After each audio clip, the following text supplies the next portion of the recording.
everyone, and welcome to my sewing room.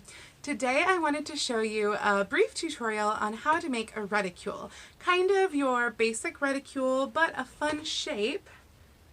And that way it makes it a little bit more fun. But it's still a really quick and easy project, really good especially for maybe someone who's just interested in just starting out with costuming or sewing, because there's really nothing challenging about this. There's no fitting that you have to do, there's no weird methods that you have to follow. It's pretty straightforward, and hopefully should take you under an hour to complete, maybe even faster than that.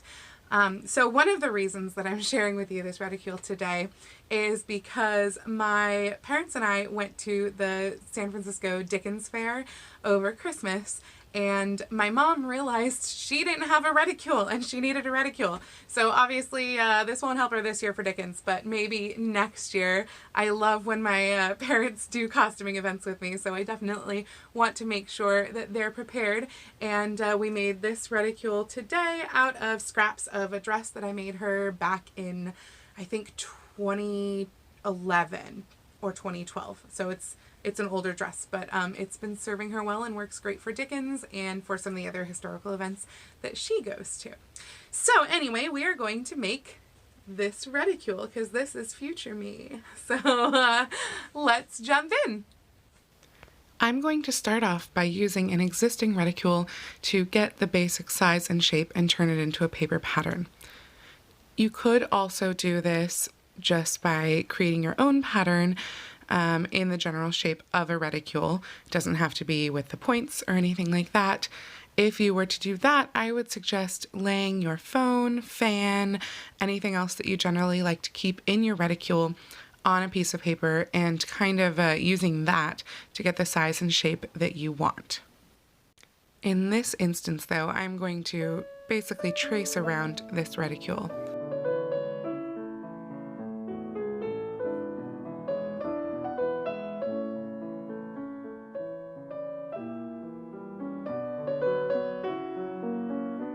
Because I don't feel like taping many pieces of paper together, I am making this paper pattern to be on the fold. So I'm finding the center point at the top, and I've already marked the center point at the bottom, and I'm going to draw a line between the two of them. I'm also making a note here of where my drawstring is, which is right here, so that I copy that to the pattern. Once you've traced around your reticule or you've fashioned your reticule pattern, don't forget to add seam allowance. I add a 1/2 inch seam allowance. And here's the finished pattern. I ran out of space for the corners because of the seam allowance, but I will just fill those in when I'm cutting my fabric. This brown dew peony is my lining fabric, which I'm going to be cutting first. Remember, you're cutting your first piece on the fold, and you'll need 2 pieces total of both your lining and your outer fabric. I tend to use whatever is available on my cutting table as a pattern weight, for example, my remote to my TV, and I'm tracing around this pattern with a Choco liner, which I highly recommend. I will put a link in the description below.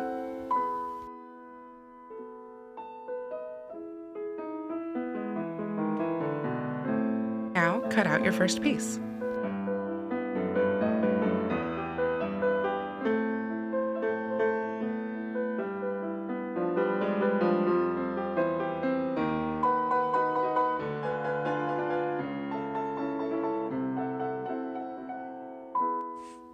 I'm using my first piece that I cut out as my pattern for the second piece on this little scrap of fabric that I have left.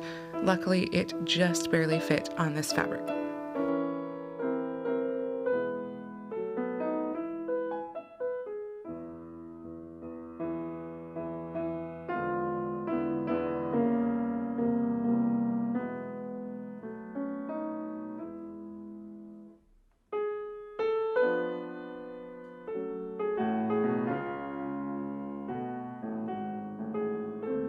Now cut out your fashion fabric. Except my fashion fabric is not big enough because, again, these are scraps from my mom's dress. So we're going to have to cut down our inner fabric layer to make the outer fit. We'll just wind up with a slightly smaller reticule than we had planned, but that is totally fine. Sometimes these things happen.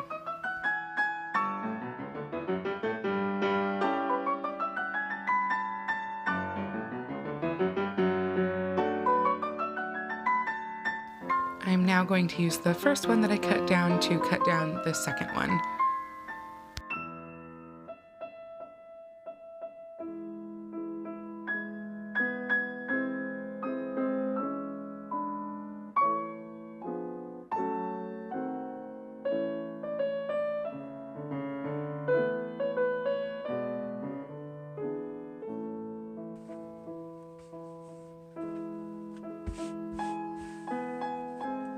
Let's see if they fit.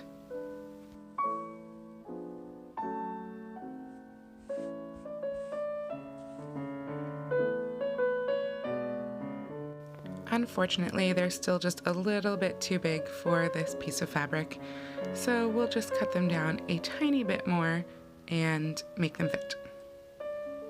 This time I'm just cutting them down stacked on top of each other. We're within about a ½ inch, so I'm cutting all 4 sides at once, and I'm just going to cut that tiny little bit off to make them fit.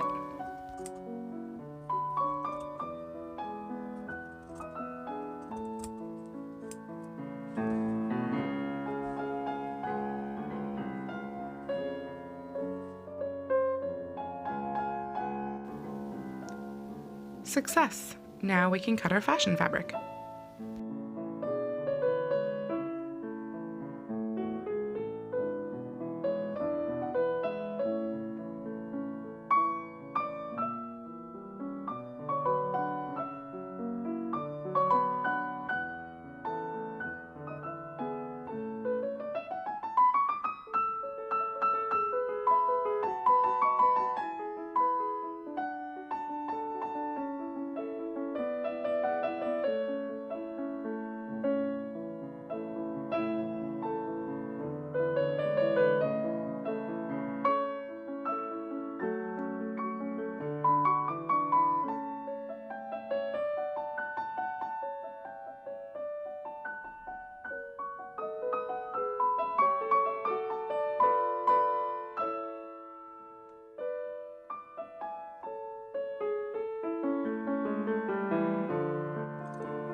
We now have 4 identical pieces cut out, 2 in our lining fabric and 2 in our fashion fabric.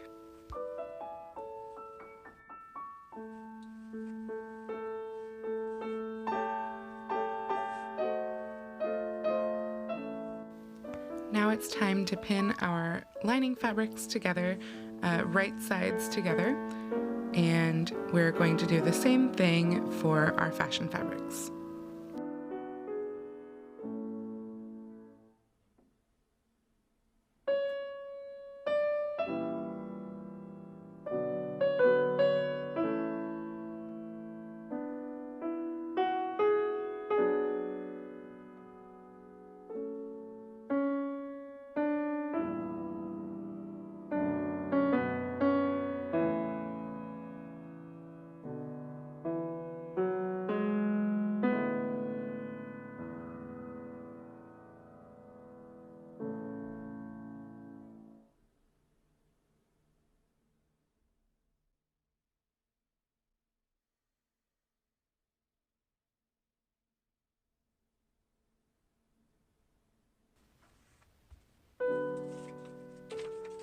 When you're pinning your outer fabrics together, one thing that you have to note is where the drawstring is. We need to make sure not to sew over this opening. There is no opening on your lining fabric, it's just on the outer fabric. So what I did was I took a look at how wide my drawstring opening is. It's 1 inch, and I'm going to mark 1 inch on the pattern, so that's ½ an inch away from where I marked the center earlier on my pattern. We're going to mark 1 inch on the actual fabric for our drawstrings.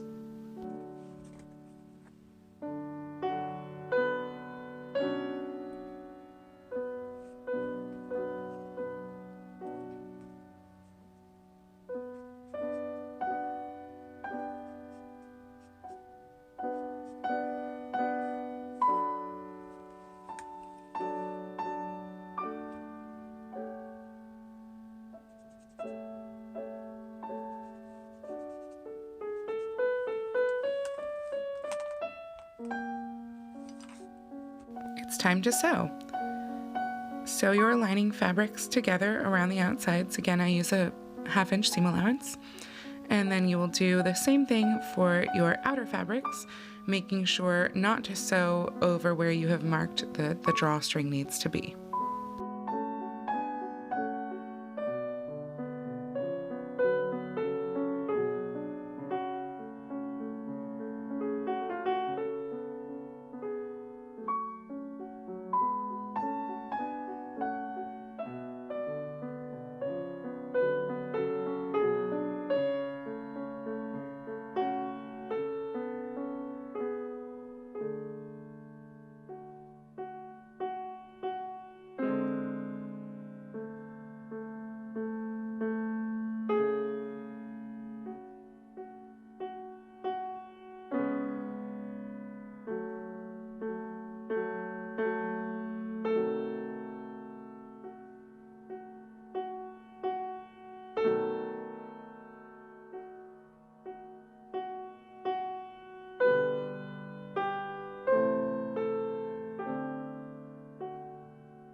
Now we're going to secure our drawstring opening. So I'm going to press the seam open on the outer fabric, and then I'm going to turn in the edges and pin in place so that we can stitch that down so it won't get in the way of the drawstring. If you skip this step, you will probably find out that you will have raw edges coming out of your drawstring opening, and you don't want that. You're doing this on both sides, both openings.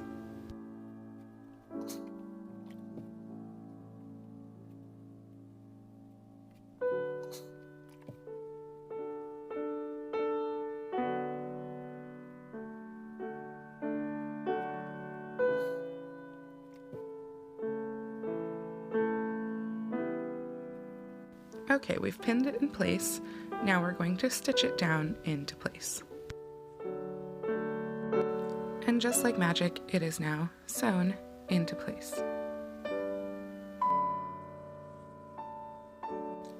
One thing I forgot to do initially was to leave an opening in the bottom of our lining so that we can turn our pieces. So I'm gonna unpick a little section about 2 fingers width, and we're going to use this hole to turn our bag through to the outside once we have sewn the outer and inner together.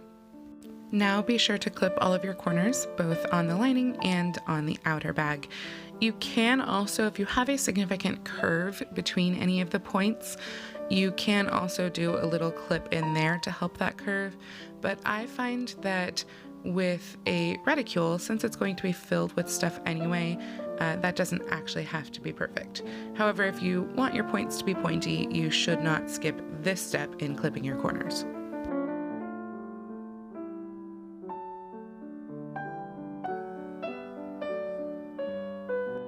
The corners are clipped, so it's time to turn our bag right side out, and we are going to use our corner pointer tool, for lack of a better term, and point out those corners just so that they're nice and defined.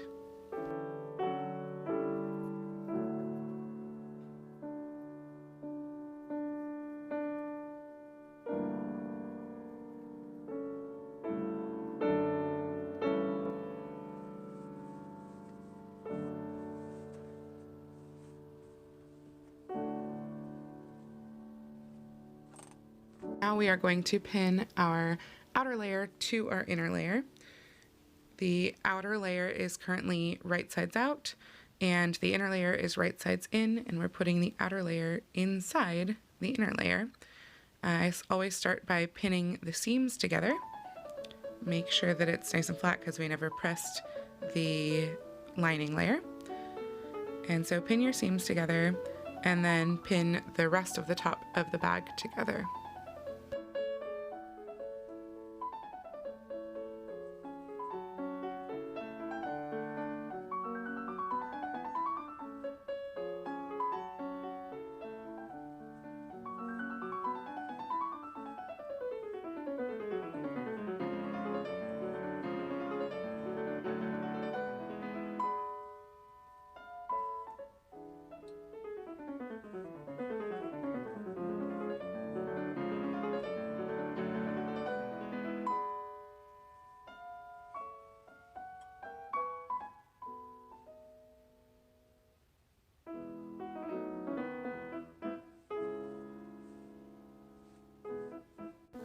Now sew your two sides together. Again, I'm using a 1/2 inch seam allowance for this, and you're sewing all the way around, no gaps or anything.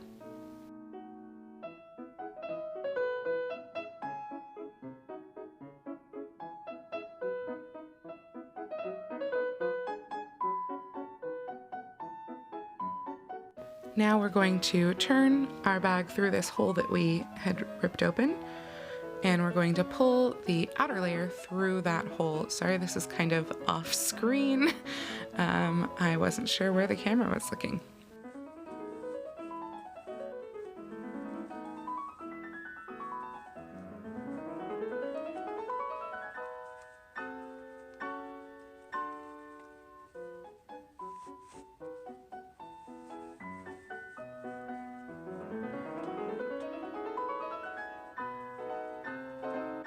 Now we need to close back up the hole in the bottom of the lining.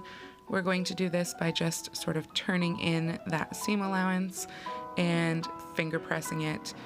Because this is the bottom of your lining, you don't have to be super precise, but we'll finger press it, pin it in place, and then stitch as close as you can to the edge. So that's kind of like a 1/8 inch seam allowance if you want an actual measurement, but basically as close as you can to the edge while still catching both sides.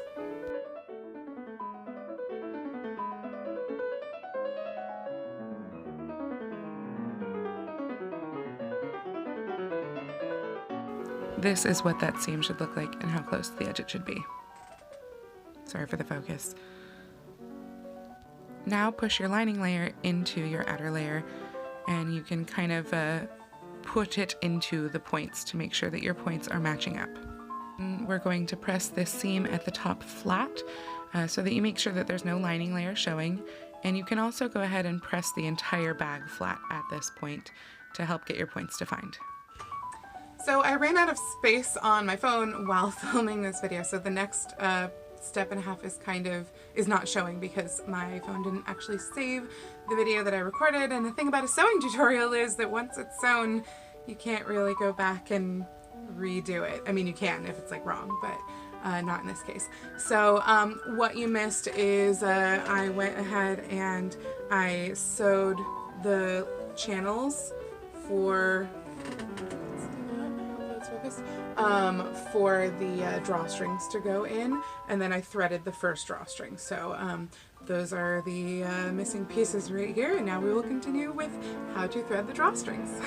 Thanks for your patience. The drawstrings that I made for this bag are a little long, but I didn't want to waste 10 inches of ribbon, which is what I would have left. So normally I'd say you want them about 30 inches each drawstring. You could even go a little shorter. You're going to thread them with a bodkin. Highly recommend getting one of these. These are great for ribbon threading. Just put that ribbon through the eye of your bodkin, and then you're going to thread that through your drawstring channel. Now, my first drawstring, I can start on whichever side I want, but the second drawstring, we are going to start where we already have the loop of the drawstring out.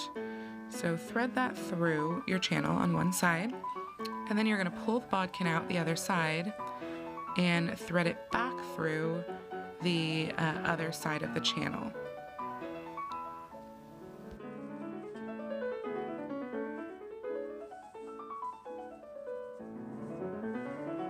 Once you've threaded your ribbon through, you're going to take your ends and tie them together in a knot. I like that knot where you take both together and tie one knot, if that makes sense. I don't know my knots, but you're holding your ends together and just pulling them, because I find that the tension on this ribbon helps to tighten that knot even more. You can see right there. Then you're going to pull that knot through your channel. You want to make it go at least halfway through so that when you tighten your drawstring, your knots don't pop out like this one did just here. But you can, if they do pop out, you can always just pull your ribbon a little to balance. So basically you have two pieces of ribbon here, and each one is being pulled out one side. And that's our finished reticule. Thank you all so much for joining me today. I hope this tutorial was helpful. I will probably write out the steps also in the description below, so if there was something that you were confused about or something that you missed via the video or that part that cut out, please look at the tutorial below, and then also please go ahead and message me with any questions that you might have. Hopefully I've explained everything, but you never know, especially if this is your first time making a reticule.